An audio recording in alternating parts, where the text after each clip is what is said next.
a fan mail, or not fan mail. It's not a fan mail, but it's a message on Facebook actually from John Elliott. And we had a little back and forth a little while ago, and he reached out to me, and I'm just going to read what he wrote.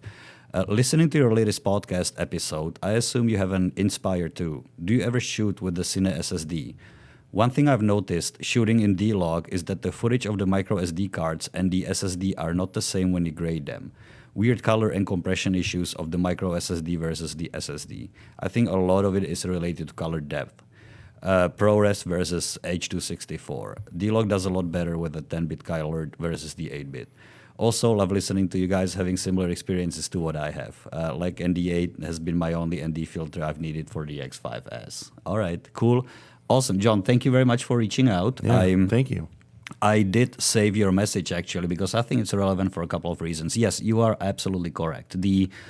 If you set up the D-Log profile, the flat profile, it is going to get much more compressed on the SSD, and that's why there is much less to recover in the post. So it's significantly different. So the SSD D-Log profile versus recording in, say, ProRes 422 or 444 on the SSD drive, on the Inspire 2. Yeah, absolutely. Yeah, so you get much more to play with, even with the 422, and still don't pay for it in the storage.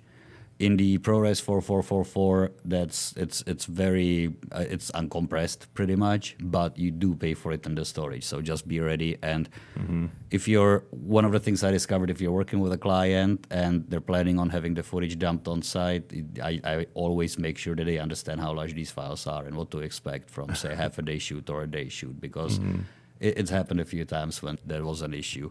I'm ProRes 422 all day long. Now, if I'm shooting in both, I will actually set the Rec 709 color profile, not the D-Log, on the SSD, on the SD card in the micro SD, and those are just my reference files. So, much there is preserved. It's not, it's not, unless something catastrophic happens and you really, really need them, it's probably not something that anybody's going to see anyway. So it's good to have them as a proxies and as a backup. Oh, that's a good idea. Yeah. Smart. Yeah. Another thing this brings up too, there are people out there, and quite a bit of them, where they maybe had the Mavic or the Phantom for a little while, and they're thinking about getting they're really into photography, or maybe a ground photographers who are getting into aerial, and they are kind of kicking tires on the Inspire 2, and Inspire 2 kind of comes a la carte, right? So you can buy the different cameras, different license packages for whatever you think you're gonna be doing. And you know what? If you're in a still photography, you may be able to get away with not buying the whole CineSSD. So the SD drives, they're expensive. Oh, yeah. By the time you buy that and you get the licenses, you're a couple $1,000s in. So a lot of people are like, okay, do I really need this? If you're a still photographer, you'll be fine with the SD card, trust me. But, this is such a good video machine that I'm pretty sure you want to at least dabble in that. And if you can swing it, I would definitely recommend getting at least one SSD drive and getting the licenses for the ProRes. Totally.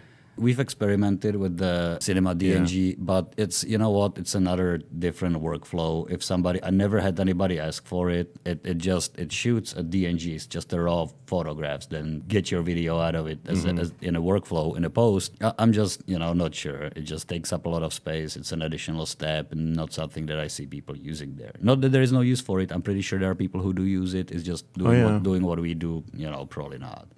Cool. So when you're buying one of these things, I would recommend getting it or investing money. If you're investing into the X5S, then do yourself a favor. And if you're planning to do any video and up your game, I would say drop the dollar. It's worth it.